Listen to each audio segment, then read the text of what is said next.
2 മാസം നീളുന്ന Indian premier league ക്രിക്കറ്റിന്റെ 18ാം സീസൺ തുടങ്ങുന്നു. ഉദ്ഘാടന മത്സരത്തിൽ രാത്രി 7:30 ചാമ്പ്യന്മാരായ Kolkata Knight Riders Royal Challengers ബംഗളൂരുവിനെ നേരിടും. കൊൽക്കത്ത ഈഡൻ ഗാർഡനാണ് വേദി. മെയ് 25-ന് ഫൈനലും ഇവിടെയാണ്.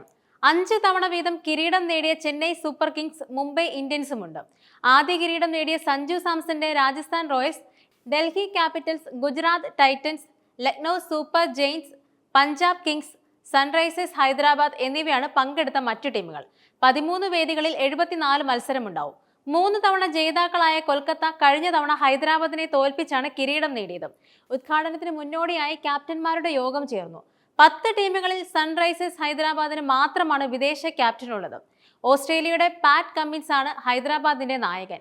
മലയാളിയായ സഞ്ജു സാംസൺ രാജസ്ഥാൻ റോയൽസിനെ നയിക്കുന്നുണ്ട്. കൊൽക്കത്ത നൈറ്റ് റൈഡേഴ്സ് അജിൻക്യ രഹാനെയുടെ കീഴിലാണ്. ചെന്നൈ സൂപ്പർ കിങ്സ് ഋതുരാജ് ഗേക്വാഡിന്റെ നേതൃത്വത്തിൽ കിരീടം വീണ്ടെടുക്കാൻ ഇറങ്ങും.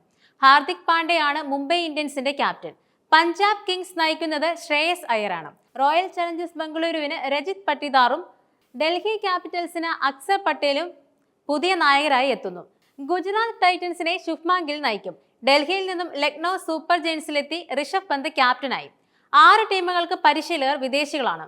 ഡാനിയൽ വെട്ടോറി ഹൈദരാബാദിനും, സ്റ്റീഫൻ ഫ്ലെമിംഗ് ചെന്നൈക്കും, മഹേല ജയവർദ്ധൻ മുംബൈക്കും, റിക്കി പോണ്ടിംഗ് പഞ്ചാബിനും, ആൻഡി ഫ്ലവർ ബംഗളൂരുവിനും, ജസ്റ്റിൻ ലാംഗർ ലക്നൌവിനും എന്നിവരാണ് വിദേശ കോച്ചുകൾ. ഡൽഹിയെ ഹേമന്ത് ബദാനിയും ഗുജറാത്തിനെ ആശിഷ് നെഹ്റയും പരിശീലിപ്പിക്കുന്നു. ഇന്ത്യൻ കോച്ചായിരുന്ന രാഹുൽ ദ്രാവിഡനാണ് രാജസ്ഥാന്റെ ചുമതല. മുൻ ഓസീസ് ക്യാപ്റ്റൻ റിക്കി പോണ്ടിംഗ് പഞ്ചാബിന്റെ പരിശീലകനാണ്. ഋഷഭ് പന്താണ് വിലപിടിപ്പുള്ള താരം. ലക്നൗ സൂപ്പർ ജെയിൻസ് 27 കോടിക്കാണ് ഈ വിക്കറ്റ് കീപ്പറെ സ്വന്തമാക്കിയത്.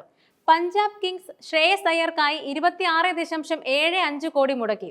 വിദേശ താരങ്ങളിൽ ജോസ് ബട്ട്ലർക്കാണ് കൂടുതൽ തുക. ഗുജറാത്ത് 15.75 കോടി രൂപ ചെലവിട്ടു. MS ധോണി 43-ാം വയസ്സിലും ചെന്നൈ സൂപ്പർ കിങ്സിനായി കളിക്കാനിറങ്ങും. മത്സരങ്ങൾ സ്റ്റാർ സ്പോർട്സിലും ജിയോ ഹോട്ട്സ്റ്റാറിലും തത്സമയം കാണാം.